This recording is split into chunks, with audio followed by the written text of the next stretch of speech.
In this video, we're going to talk a little bit about the table layout and give you an overview of the tables in the field, especially for those of you who are getting started with us for the first time ever. So on the How to Get Started page in the Robot Game Rules, a few things to keep in mind. One that I want to draw attention to is, you want to build your mission models according to the instructions. And there's a link there, a QR code that'll take you to that page when it's live. To decide whether to put your field mat on the floor or on a table, I strongly recommend getting a table of some kind because there are instructions here for how to do the table. The table should be very specifically built, and when you get to a competition, the mats and models will be on these official tables. We in Alabama use the AndyMark tables, so if you go to andymark.com, you can see exactly how they build their tables, and that's the kind of table that we use. Or you can follow the instructions that are linked on in that QR code and on that page to build your own table, which will be very similar and for all intents and purposes will give you a similar feel. Or you, again, can just lay your mat on the floor or on a large surface. But again, we recommend the table. When you place your mats, when you place your models on the mat, make sure you use the dual lock, and there are instructions for it, for how to place them. And again, the instructions listed here are how I do it, and it's how everybody I know that uses the dual lock will place it. If you think you have a better way, I would love to hear it, but the guides here for placing the models in dual lock are right here, and that's how we should do it. Looking through here, nothing else on here I want to talk about, so let's scroll down a little bit and just look at the table. So this is what the table looks like this season and how everything is laid out. A few things to note are that your home areas, the one on the left, this empty strip and this empty strip here, are the same width. So the layout pages tell you exactly what that dimension is, so make sure you measure that off.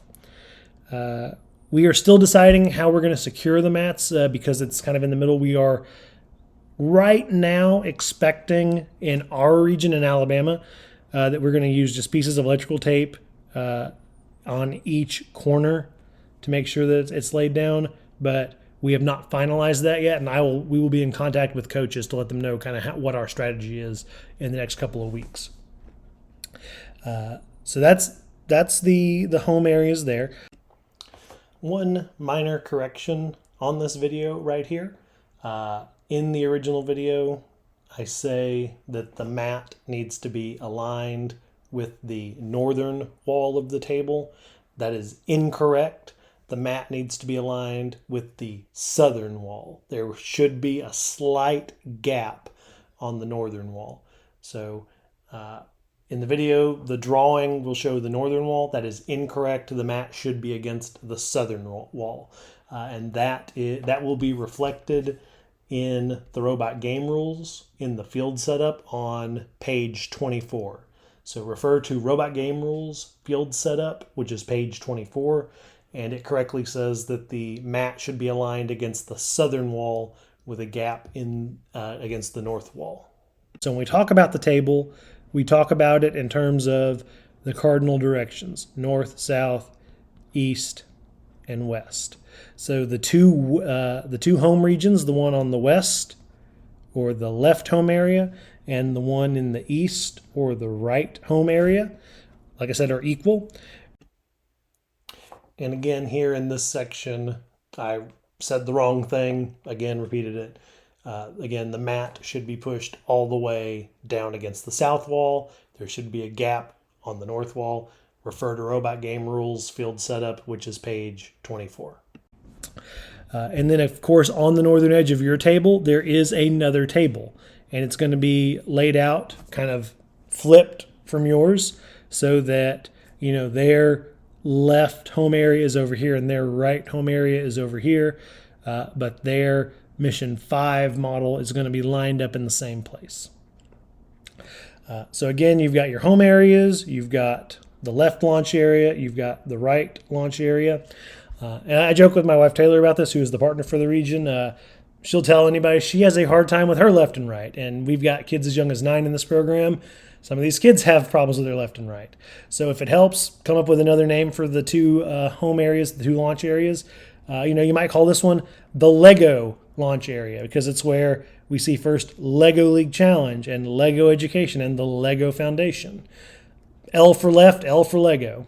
But whatever works for you and your team, work on that, but just make sure that they know that the referees will be using official terms like the left launch area and the right launch area.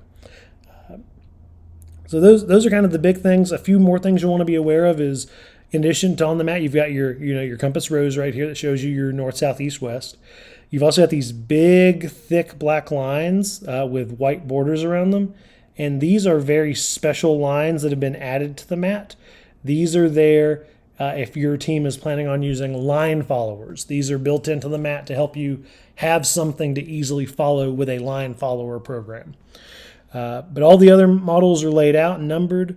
And then it may not be at the end of this document, but yes, at the end of this document, there is the robot path diagram that shows you the field laid out, but it shows it as a wireframe so that all the detail is stripped away and you can kind of just use this. If you want to print this out as a worksheet and use this for like your team members to plan missions and plan paths, this is a great resource to use for that. But that is kind of an overview of the table. And so starting with the next video, we're going to get a little bit more into the models and how you score points in this year's game.